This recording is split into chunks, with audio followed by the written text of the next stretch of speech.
नमस्कार दोस्तों। आज हम बात करने वाले हैं जन्म कुंडली के सेवेंथ हाउस के बारे में। सेवेंथ हाउस दोस्तों, हर व्यक्ति के लिए ये भी बड़ा महत्वपूर्ण घर है और केंद्र के प्रथम, चतुर्थ, सप्तम और दसम भाव को वैसे ही बहुत बड़ा स्थान दिया गया है।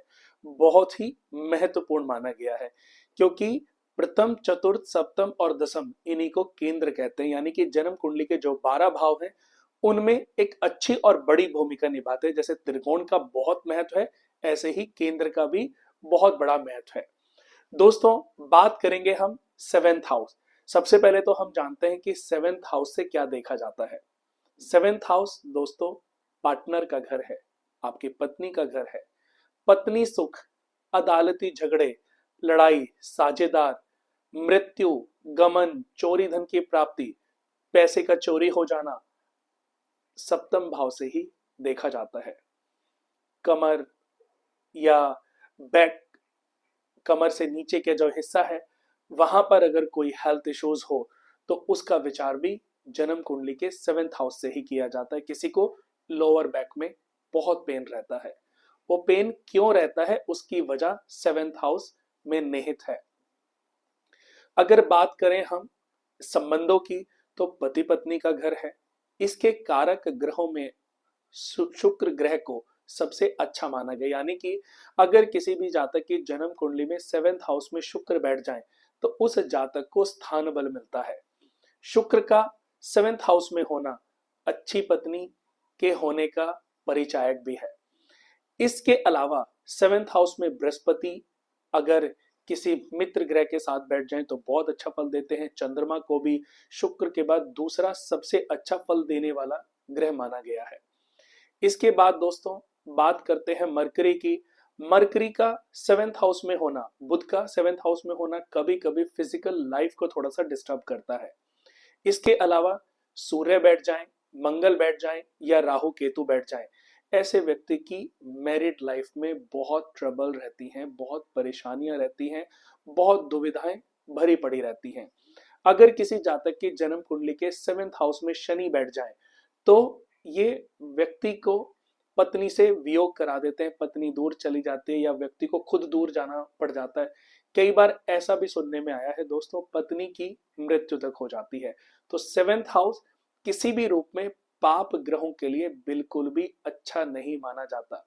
न सूर्य, न मंगल, न शनि, न राहु और न केतु, ये 5 ग्रह सेवेंथ हाउस के लिए बिल्कुल डेंजरस हैं। अगर किसी जातक की जन्म कुंडली के सेवेंथ हाउस में ये ग्रह या इनमें से कोई भी ग्रह विद्यमान है, या व्यक्ति की जन्म कुंडली के सेवेंथ हाउस में चंद्र और केतु, चंद्र और राहु, सूर्य केतु, सूर्य राहु, मंगल और राहु या मंगल का केतु के साथ संबंध, या चंद्र और शनि का कॉम्बिनेशन सेवेंथ हाउस में बना है, या कोई भी ग्रह नीच राशि में सेवेंथ हाउस में बैठा है और आपकी मैरिड लाइफ बहुत डिस्टर्ब चल रही है, तलाक होने की कगार पे है, तो दोस्तों इसका एक ही उपाय है कि अपनी पत्नी को जी जान से प्यार करना आरंभ कर दें। सुबह उसके लिए चाय अपने हाथ से बनाना, उसके पांव जमीन पर पड़ने से पहले उसको अपने हाथ से चाय पिलाना आरंभ कर दें। ऐसा करना ही आपकी शायद समस्या का समाधान हो सके। दोस्तों, बहुत सारे लोग हैं जो भागीदारी में भी प्रॉब्लम देखते हैं, उनकी पार्टनरशिप चलती है और बिगड़ जाती है। बहुत लोगों का सवाल ये भी रहता है कि कुणाल जी, क्या हमें किसी के साथ पार्टनरशिप करनी चाहिए? तो दोस्तों, कोई भी पार्टनरशिप करने से पहले सबसे पहले आप ये देखें कि आपकी मैरिड लाइफ कैसी रही है। अगर आपकी मैरिड लाइफ अच्छी नहीं रही है तो इसका मतलब पार्टनरशिप में भी आपको कुछ समस्याओं का सामना करना पड़ सकता है।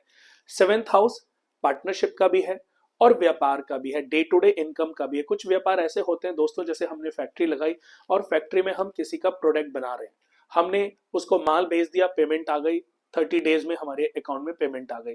लेकिन कुछ व्यापार ऐसे होते हैं जिनसे डे टू डे इनकम देखी जाती है। जैसे कोई कन्फेक्शनरी की शॉप खुल गई, कोई कपड़ों की दुकान खुल गई, कोई डेली यूज होने वाले प्रोडक्टों की शॉप है। अब कस्टमर आता है, खरीदता है, पेमेंट करता है और सामान अपने घर लेके चला जाता है। इसको डे टू डे इनकम कहते हैं। तो ऐसे जितने भी व्यापार हैं वो सभी व्यापार सेवेंथ हाउस से देखे जाते हैं। दोस्तों, सेवेंथ हाउस की पोजीशन, यानी कि आपकी कुंडली चाहे मेष लगन है, चाहे वृषभ लगन, चाहे मिथुन लगन, चाहे कोई भी लगन है, आपके सेवेंथ हाउस की पोजीशन आप सबसे पहले देखें कहां पर बनी है। अगर आपकी कुंडली में सेवेंथ हाउस की पोजीशन नाइन्थ हाउस में, टेंथ हाउस में, एकादश भाव में, द्वितीय भाव में, चतुर्थ भाव में और पंचम भाव में बनी है, तो आप अपने पार्टनर के लिए बहुत लकी हैं। और अगर आपके पार्टनर की कुंडली में ये कॉम्बिनेशन बना है तो आपका पार्टनर आपके लिए बहुत लकी है, यानी कि आपकी शादी के बाद आपकी तकदीर और दिशा बदलनी तय है। बहुत लोगों को दोस्तों आपने सुना होगा कि शादी होते ही उन लोगों की किस्मत बदल गई। ऐसे बहुत सारे लोग हैं, हमें भी आम बहुत लोग दुनिया जीवन में मिलते हैं, मिलते रहते हैं। उनसे जब बात करो कि आपकी शादी के बाद की लाइफ, तो बहुत लोग इस बात को बोलते हैं कि कुणाल जी सच में मेरी शादी हुई और मेरी शादी होने के बाद किस्मत बदल गई। तो ये जो किस्मत बदल गई, ये ऐसा नहीं है दोस्तों कोई पार्टनर अपनी किस्मत लेकर के आया। उसकी एक सबसे बड़ी वजह है कि अभी तक शादी होने तक आपका सेवेंथ हाउस वर्किंग में नहीं था। यानी कि जब किसी व्यक्ति की शादी होती है तभी उसका सेवेंथ हाउस वर्क करना आरंभ करता है, यानी कि वो लागू होता है हमारी जीवन शैली पर। पत्नी आएगी तो ये काम करेगा, क्योंकि पार्टनर का घर है, पत्नी का घर है। तो दोस्तों ऐसा 90% लोगों के साथ होता है कि उनकी शादी होती है और किस्मत बदलनी आरंभ हो जाती है, क्योंकि चाहे वो आपके पार्टनर की कुंडली में योग हो, चाहे आपके कुंडली में योग हो, कि सेवेंथ हाउस की पोजीशन जो है अच्छी जगह पर बैठी हुई है, अच्छी जगह पर प्लेसमेंट अच्छी बनी हुई है, तो ऐसी स्थिति में आपकी तरक्की तय है, बशर्ते कि आप अपने पार्टनर का उचित मान सम्मान करें। उसकी समय समय पर कभी कभी छोटी छोटी सी बातें होती हैं और उन बातों को हम इतना ईगो पे ले जाते हैं, उनकी वजह से कभी कभी बातें डिवोर्स तक चली जाती हैं। तो दोस्तों ध्यान रखें, अगर आपकी मैरिड लाइफ बिल्कुल अच्छी नहीं चल रही है, बहुत लड़ाई झगड़ा, बहुत कलेश रहता है, तो बहुत ही प्यारा उपाय मैंने आपको दिया है कि पत्नी को सुबह उठते ही उसके पांव जमीन पर पड़ने से पहले उसको चाय पिलाना आरंभ कर दें। और एक गौरी शंकर रुद्राक्ष आता है दोस्तों, नेचुरल रुद्राक्ष है। दो रुद्राक्ष जो आपस में जुड़े होते हैं उनको गौरी शंकर कहते हैं। कहते हैं कि ये भगवान शिव और पार्वती माता का स्वरूप है। दोस्तों इस रुद्राक्ष को पहनने से भी व्यक्ति की मैरिड लाइफ ठीक होती है। अगर शनि, राहु, केतु, मंगल, सूर्य ऐसे पाप ग्रह आपकी कुंडली में, आपके पार्टनर की कुंडली में बैठे हैं, तो ये गौरी शंकर रुद्राक्ष आपके पार्टनर की आयु में भी वृद्धि करता है। दोस्तों हमेशा अपने लिए तो मैंने देखा सब सोचते हैं, लेकिन इंसान वो भी बहुत महान होता है जो सबके लिए सोचता है। दोस्तों अगर वीडियो अच्छा लगे तो इसको शेयर करना ना भूलें, और अभी तक अगर आपने हमारा चैनल सब्सक्राइब नहीं किया है तो सबसे पहले इसको सब्सक्राइब कर लें, ताकि आने वाली और भी वीडियोस आपका मार्गदर्शन देने में सहायक सिद्ध हो सके। ऐसी और भी वीडियोस हम बनाते रहेंगे और आपके साथ जुड़ेंगे। तब तक के लिए नमस्कार।